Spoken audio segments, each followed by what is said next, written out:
Ambassador Thelrix settled into her observation chair and felt her scales tingle with anticipation.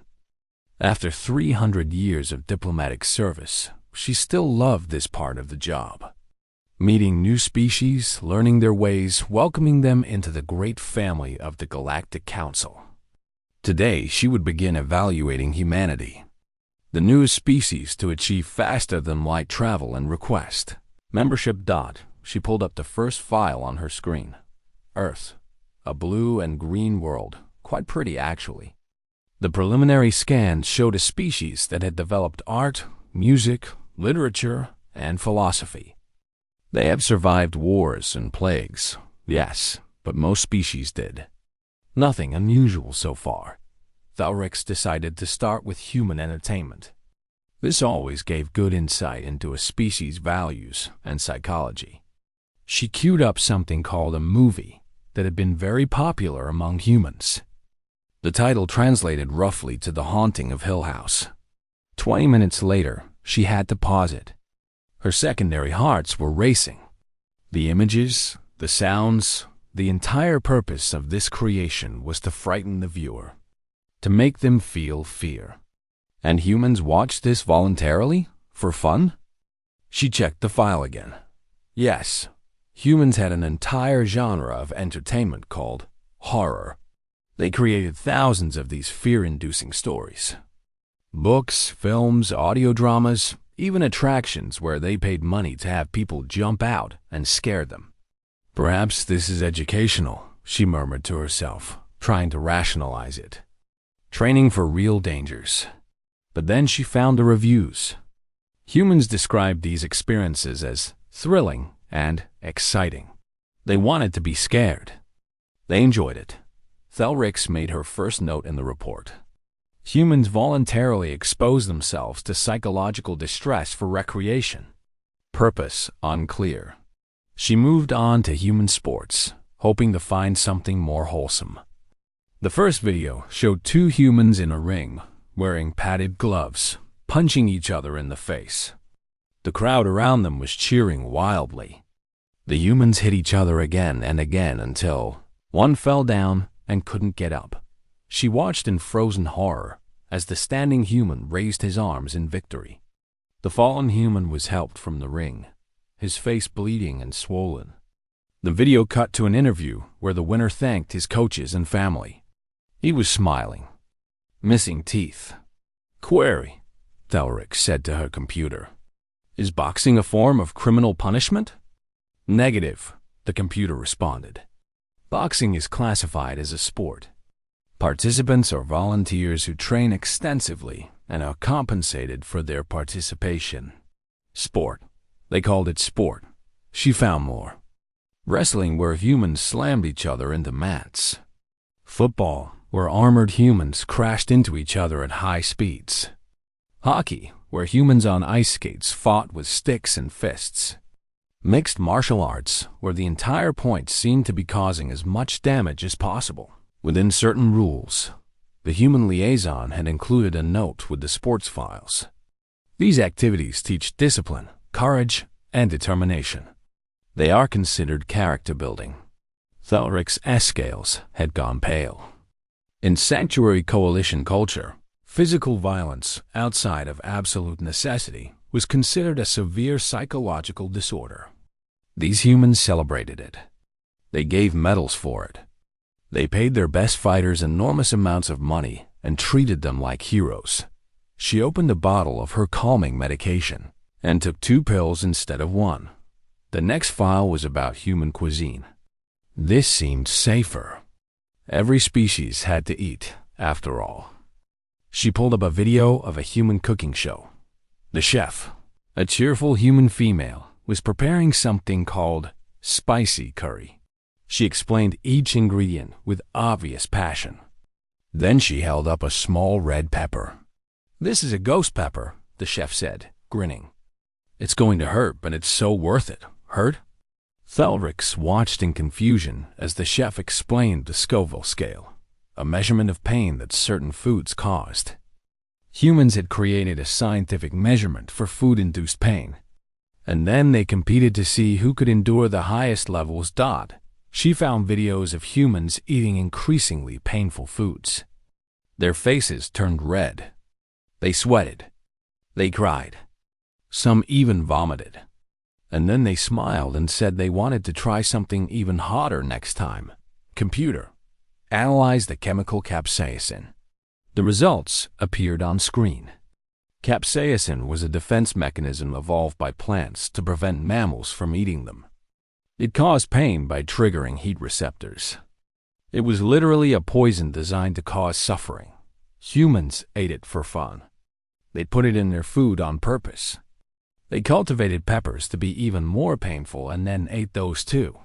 Thelric's hands were shaking as she typed a report. She tried to remain professional and objective, but the words that came out reflected her growing horror. Human entertainment centers on fear and pain. Human athletics involve deliberate injury. Human cuisine includes consuming literal plant toxins. Initial assessment suggests possible species-wide psychological disorder. Recommend caution before proceeding with membership application. She almost submitted the report right there.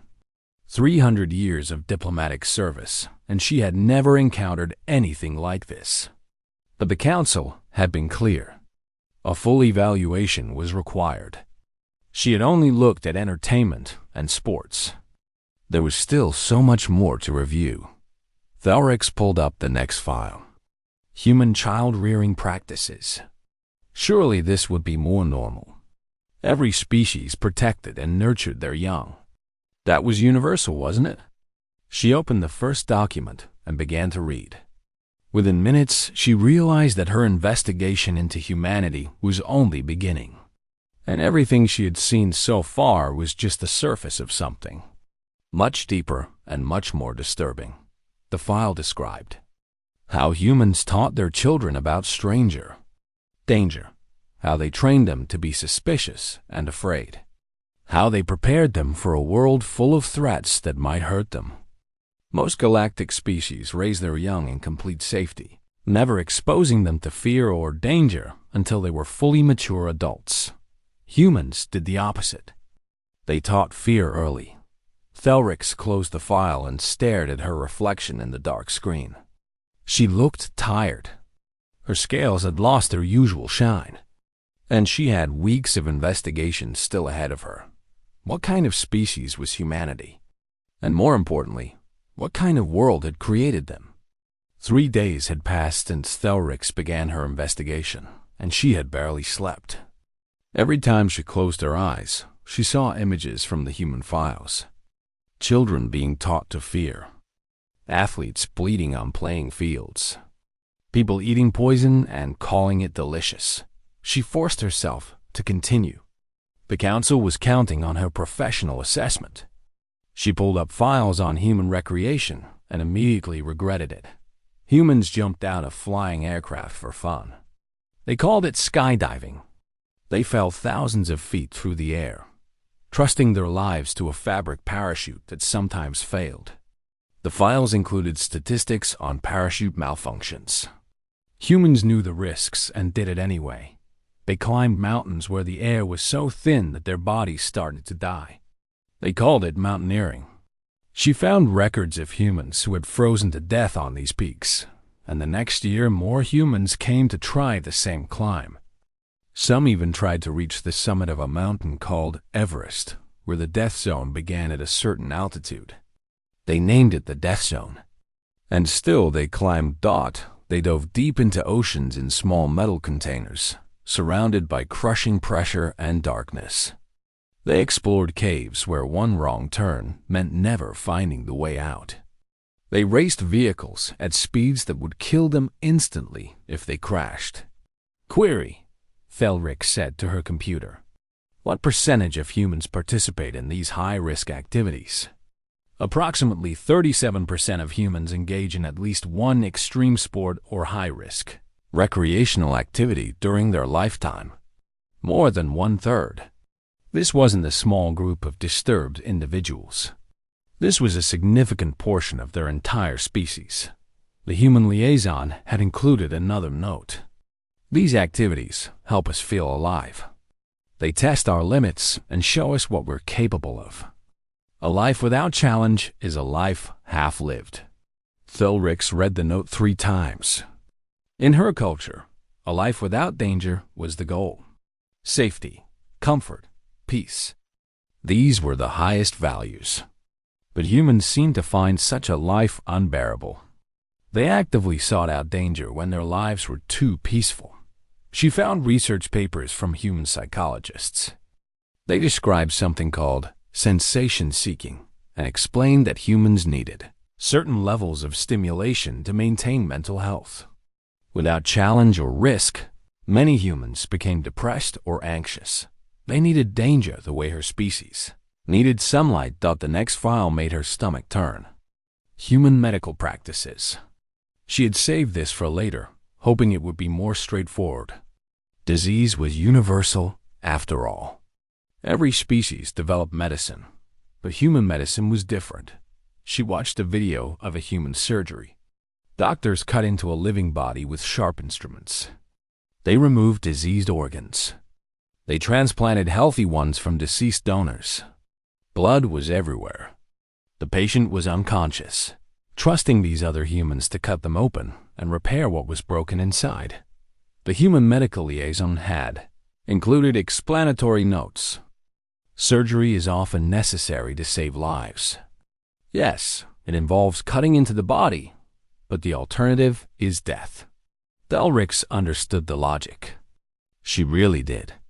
But her species had developed nanomedical technology that worked from the outside. Most galactic species had. The idea of cutting into a living body seemed barbaric. Then she found the cancer treatment files. Chemotherapy involved poisoning the entire body to kill cancer cells faster than healthy cells. Radiation therapy burned tissue with controlled radiation. Both treatments made humans violently ill. They lost their hair. They vomited constantly. They became weak and fragile, and they chose this treatment. They endured months of controlled poisoning because it gave them a chance to live. The note from the medical liaison was simple. Sometimes you have to hurt to heal. That phrase stuck in Thelrix's mind. Hurt to heal. It applied to so much of what she had seen. Physical therapy, where injured humans pushed through pain to regain function. Vaccines that introduced weakened diseases to prevent worse illness later. Exposure therapy, where humans with phobias forced themselves to face their fears until the fears lost power. Humans had built an entire philosophy around the idea that suffering could be purposeful. That pain could be a tool. That hardship could make you stronger. Her own species avoided pain at all costs. When they felt discomfort, they eliminated it immediately.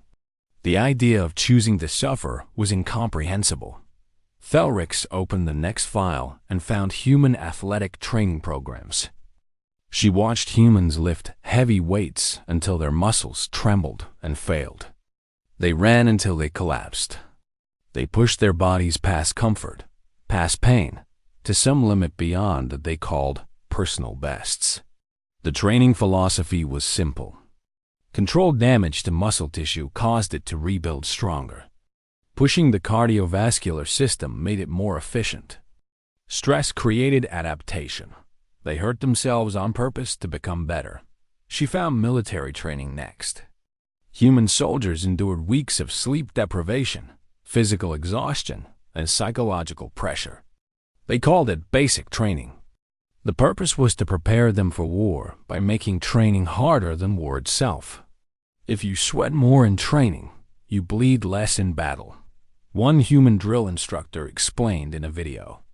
We break them down to build them back up stronger. Break them down. The language itself was violent. Thelrix took a break and walked to the observation window of her office. Outside, the peaceful city of the sanctuary homeworld stretched to the horizon. Clean buildings, gentle curves, soft lighting. Everything designed for maximum comfort and minimum stress. She had lived here for 2 centuries and never once felt unsafe. Never once felt truly challenged. never once felt the need to test herself against danger. Was that good or bad? She wasn't sure anymore. Her computer chimed. An incoming message from the Human Liaison Office? She returned to her desk and opened it. Ambassador Thelrix, we understand our practices may seem unusual. We've prepared additional context about Earth's history that might help explain our species' development. We think it's important you understand where we come from. She opened the attached files and began to read about Earth itself. Within an hour, pieces began falling into place in her mind. Earth was classified as an extreme hostile environment by galactic standards. She had known this abstractly, but now she read the details. Ice ages that had nearly wiped out human ancestors. Volcanic eruptions that had blocked out the sun. Plague diseases that had killed a third of the population. Asteroid impacts, solar radiation, predatory megafauna, and on and on. Humanity hadn't chosen to live with danger. They had been born into it. Their entire evolution had been shaped by a planet that constantly tried to kill them. The humans who survived were the ones who could push through pain, who could face fear, who could endure hardship and keep going. Generation after generation, Earth had selected for resilience, for stubbornness, for an unbreakable will to survive. Thelrix sat back in her chair, her mind racing. What she had been calling cruelty might just be adaptation. What looked like casual violence might be inherited survival instinct. Humans didn't seek pain because they enjoyed suffering. They sought challenge because their ancestors, who couldn't handle challenge, died out millions of years ago. She pulled up her preliminary report and stared at the words she had written. Possible species-wide psychological disorder. Was it a disorder if it had kept them alive? The Galactic Council chamber was filled to capacity. Representatives from 47 species had gathered to hear Thelrix present her findings on humanity. The air was thick with tension and the mixed sense of different atmospheric preferences. Thelrix stood at the central podium, her presentation displayed on a massive screen surrounding the chamber. She had been preparing this report for 2 months. 2 months of investigating every aspect of human culture, history, and psychology. 2 months that had changed how she saw the entire galaxy. Honored council members, she began, her voice steady despite her nervousness. I have completed my evaluation of humanity's application for membership. My findings are complex and require careful consideration. She pulled up the first image. A human child learning to ride a bicycle, covered in protective gear, a parent running alongside. Humans teach their young to accept failure as part of learning. This child will fall many times before mastering this skill. Humans consider this normal and necessary. She paused. My initial reaction was concern. We do not let our children experience pain or failure if we can prevent it. Counselor Vess of the Gentle Waves stood, her tentacles rippling with agitation. This is exactly our concern, Ambassador. The humans seem to normalize suffering. They expose their young to danger deliberately. How can we trust a species that treats their own children this way? Thelrix had expected this objection. That was my first thought as well, Counselor. But I ask you to consider the alternative data. She pulled up graphs showing human childhood development compared to other species. Human children develop problem-solving skills 40% faster than galactic average. Their adaptability scores are the highest we've ever measured. Their resilience to unexpected challenges is unprecedented. Another counselor stood. This was Morn of the Crystal Mines, one of the eldest species in the galaxy. Ambassador, your report mentions humans consume poison for pleasure. Capsaicin and alcohol and other toxic substances. Surely this indicates poor judgment. I thought so too, Thelrix admitted. Until I studied Earth's biodiversity. Humans evolved on a world where nearly everything was trying to kill them. They developed tolerance to mild toxins because their ancestors, who couldn't survive bitter or spicy foods, died of malnutrition. They learned to eat fermented foods because it prevented starvation. What looks like poor judgment is actually exceptional adaptation. She pulled up the next series of images. Human athletes, soldiers, explorers. The violence in their sports troubled me deeply, but I've come to understand it differently. Humans don't celebrate violence. They celebrate the overcoming of adversity. These athletes push themselves to limits we can barely comprehend. They teach their bodies to endure and adapt. Councillor Vren of the Titan Forge Collective rose. He was massive, his rocky form towering over most of the chamber. Ambassador, I've reviewed your full report. I want to ask directly, do you believe humans are dangerous? The chamber fell silent. Every eye turned to Thelrix. Yes, she said simply. The chamber erupted in concerned whispers. She waited for silence before continuing. But not in the way you think. Humans are dangerous because they refuse to accept limits. Because they will endure any hardship to achieve their goals. Because they have a cultural memory of overcoming extinction-level threats, and they carry that resilience in everything they do. She pulled up images of Earth's history. Ice ages, volcanic winters, plague pandemics, asteroid impacts. Any one of these should have destroyed them. Most species don't survive their first extinction event. Humans survive 7. Thelrix changed the image to show the current human civilization. They are dangerous because they will never stop trying, never stop adapting, never accept defeat. But honored council members, I ask you, is that really a bad thing? Councillor Vess spoke again, her voice sharp. You're suggesting we accept a species that normalizes suffering into our council? A species that teaches violence to their young? I'm suggesting, Thelrix said carefully, that we recognize the difference between cruelty and toughness. Humans don't make their children suffer for enjoyment. They prepare them for a universe that is genuinely dangerous. They don't celebrate violence. They celebrate the human spirit's refusal to be broken by violence. She pulled up the final section of her report. There's one more thing you should know. Humanity has submitted a specific request along with their application. They wish to volunteer for the Frontier Corps. The chamber went completely silent. The Frontier Corps was responsible for exploring the most dangerous, uncharted regions of space. The mortality rate was catastrophic. No species had volunteered for duty there in over a decade. The last 3 expeditions had resulted in total crew losses. Councillor Morin spoke, his crystalline voice ringing through the chamber. They've read the mission briefs? They understand the risks? Yes, Thelrix said. They've studied every previous mission. They know the casualties. They know the dangers. And they asked if they could bring their families along. The chamber erupted in shocked conversation. Thelrix let it continue for a moment before speaking again.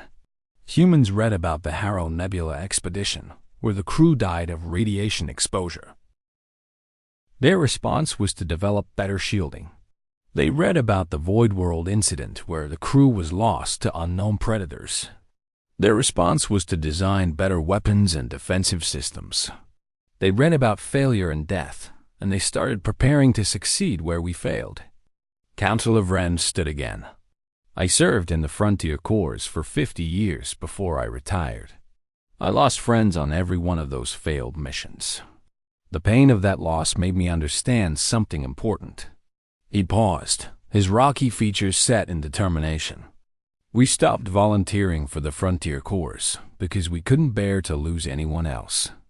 We let fear of loss stop us from exploring, from growing, from facing the dangers of an uncertain galaxy. He turned to face the full council. Humans are terrifying to us because they make different choices than we do. They choose growth over comfort, challenge over safety. They walk toward danger while we walk away from it. But I ask you all, which species is really living? The chamber fell into thoughtful silence. Thalrix watched as representatives looked at each other, considering. She pulled up one final image, a quote from human history. "A smooth sea never made a skilled sailor," she read. This is a human proverb. It encapsulates their entire philosophy. They believe that hardship creates strength. That challenge creates growth. That surviving difficulty makes you better than avoiding it ever could. She closed her presentation. My recommendation is this: grant humanity provisional membership. Assign them to the Frontier Corps as they requested. And watch carefully. Not to see if they fail, but to learn from them when they succeed. Because honored council members, I believe they will succeed, and we will need to understand why. Councilor Vess spoke, her tentacles now still. Ambassador, you came to us weeks ago with concerns about human psychology. What changed your mind? Thalrix thought carefully before answering. I realized that I had been judging humans by our standards, our safe, comfortable standards developed on gentle worlds. Humans were forged in fire. They are different from us because they had to be. And perhaps, just perhaps, that difference is exactly what the council needs. The vote was called. It was close, closer than any membership vote in council history. But in the end, humanity was granted provisional membership. They would have 1 year to prove themselves in the Frontier Corps. As the council chamber emptied, Councilor Vren approached Thalrix. You took a risk, advocating for them. I know, she said quietly. But I kept thinking about something one human told me during my research. They said that courage isn't the absence of fear. It's being afraid and doing it anyway. I was afraid to recommend them, but I did it anyway. Perhaps some of their philosophy is rubbing off on me. Vren's laugh sounded like grinding stones. Maybe that's not such a bad thing, Ambassador. Maybe we've all been too comfortable for too long. 6 months had passed since humanity joined the Galactic Council. Thalrix had been assigned as the official liaison between humans and the Council, a position she had accepted with mixed feelings. She still wasn't entirely sure if she had made the right recommendation. The humans had proven capable, yes, but she couldn't shake the feeling that she was waiting for something to go wrong. She was reviewing routine reports in her office when the emergency alert sounded. Every screen in the building switched to the same urgent message. A council science station on the moon of Harrow 7 was in critical danger. Thalrix rushed to the command center where council officials were gathering. The main screen showed the science station, barely visible through swirling clouds of corrosive gas. A massive storm had swept across the moon's surface, much stronger than predicted. The station's shields were failing. How long do they have? Someone asked. 4 hours, maybe less, the operations commander replied. The corrosive atmosphere will eat through the hull once the shields fail. 23 personnel on board. Mixed species. What about evacuation? Impossible. No ship can land in those conditions. The storm is too violent. The corrosion would destroy any vessel before it could dock. Thalrix felt her heart sink. She had seen this happen before. They would watch the shields fail, listen to the final transmissions, and then add another tragedy to the records. Another reason why the Frontier Corps was so dangerous. Has anyone responded to the distress call? She asked. The human ship Perseverance is in that sector, the commander said. We sent them the alert. They're 3 hours away at maximum speed. But even if they arrive in time, what can they do? We can't ask them to fly into that storm. It would be suicide. Thalrix pulled up the communication channel to the Perseverance. This is Ambassador Thalrix to Captain Chun. Have you received the distress call from Harrow 7? The response came immediately. We've got it, Ambassador. Already changing course. We'll be there in 2 hours 40 minutes. Captain, you understand the conditions? The storm will destroy your ship if you attempt entry. There was a pause. Then a different voice came on. Ambassador, this is First Officer Rodriguez. We've reviewed the data. Yeah, It's bad. We've seen worse, though. We're going in. Thelrix exchanged shocked looks with the others in the command center. Captain Chen, I must advise against this action. The probability of mission success is extremely low. The probability of losing your ship and crew is extremely high. Captain Maria Chun's voice returned, calm and steady. Ambassador, with respect, we didn't join the Frontier Corps to play it safe.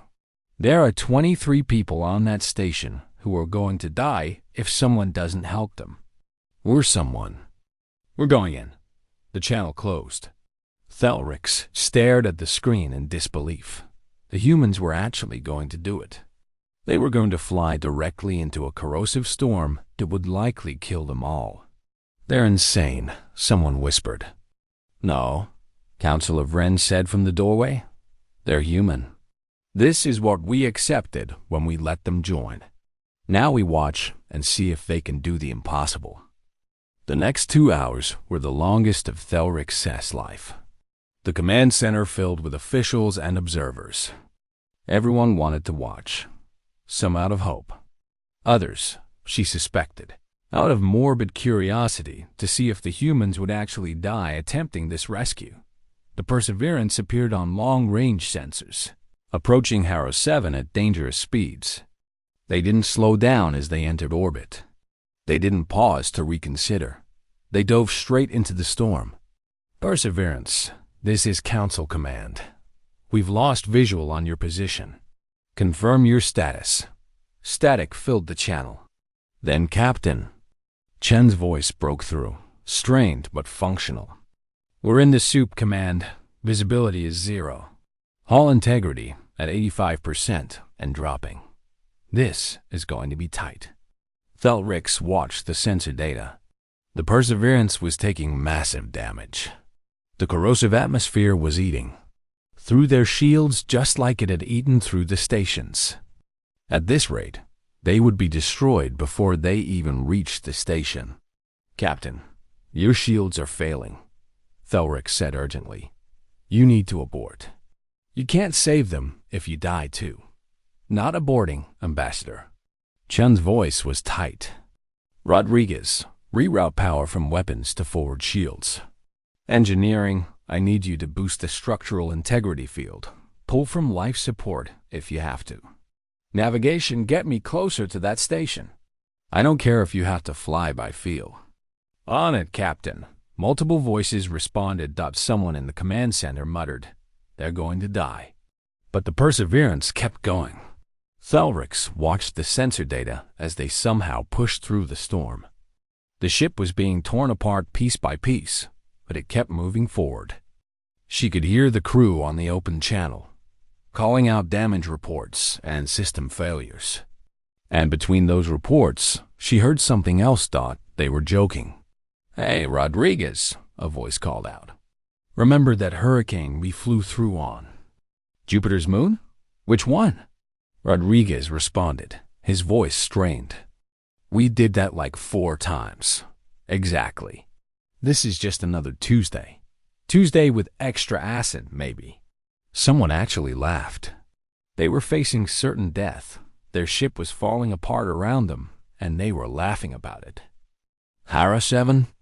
Station, this is Perseverance. Chun's voice cut through. We're coming up on your position.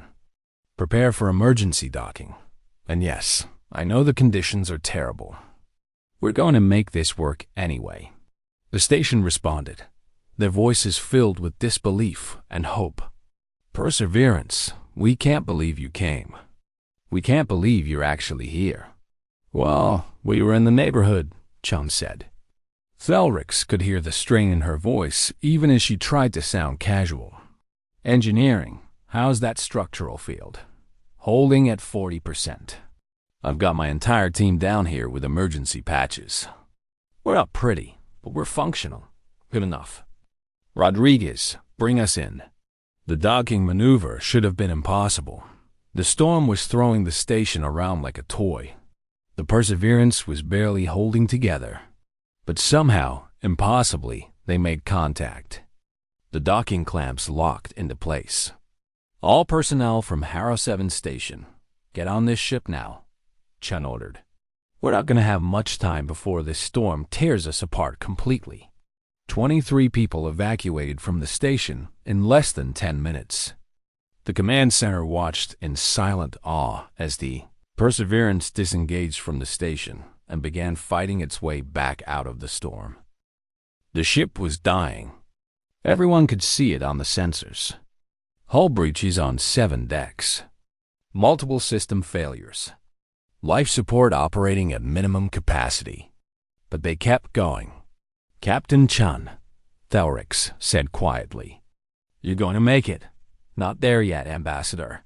Chen's voice was fading, exhausted. But yeah, we're going to make it. We always do. The Perseverance broke through the storm 20 minutes later. The ship looked like it had been through a war. Sections of the hull were gone completely.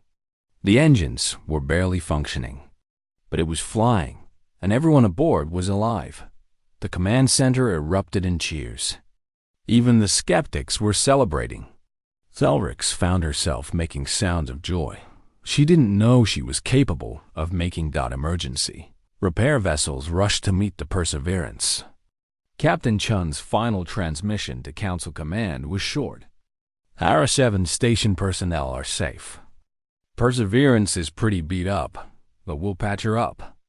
Honestly, Command, this wasn't even in our top 10 worst storms. You should see monsoon season on Earth. The channel closed. Thelrix sat down heavily, her legs suddenly unable to support her weight.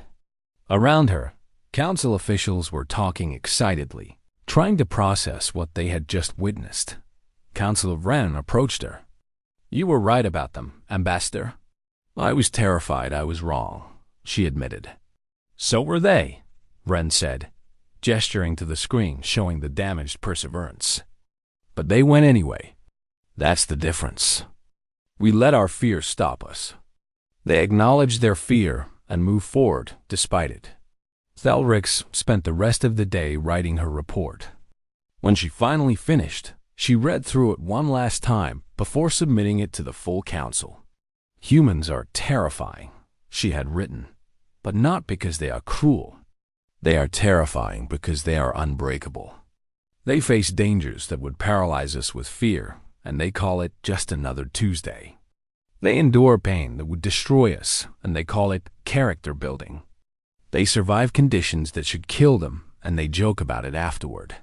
She continued, We have spent thousands of years building a civilization that protects us from danger, from pain, from hardship. We created safety and comfort and peace. These are not small achievements. But in doing so, we lost something that humans never lost. We lost the ability to face the darkness and keep going anyway. Humans do not call cruelty normal. They call adversity normal. They call hardship temporary. They call challenges opportunities. What we perceive as casual brutality is actually profound resilience. They are not cruel. They are simply unbreakable. Thelrix added her final recommendation. Grant humanity full council membership. Expand the frontier corps with human volunteers. And most importantly, learn from them. They have something we need, perhaps something we once had and forgot. They remind us that safety should not come at the cost of courage. That comfort should not mean weakness. That peace should not mean we lose the ability to face war if it comes. She ended with a quote she had heard from a human crew member during the rescue. What doesn't kill you makes you stronger. And even death has to catch us first. 3 days later, the council voted. Humanity was granted full membership with no restrictions. The vote was unanimous. When Thelrix informed Captain Chen of the decision, the human woman smiled. Thanks for believing in us, Ambassador. Though I've got to ask, what finally convinced the council? Thelrix thought about it. You showed us what we had forgotten. That being civilized doesn't mean being weak. That kindness doesn't require softness. That the best of us are not those who never face darkness, but those who face it and remain good anyway. Chun nodded. Ambassador, That might be the nicest thing anyone's ever said about humanity. It is simply the truth, Thelrix replied. You are terrifying. But I think the galaxy needs that kind of terror. The kind that refuses to quit. The kind that flies into storms to save lives. The kind that calls impossible things Tuesday. Chine laughed. Well, Ambassador, in that case, just wait until you see what we do on Fridays.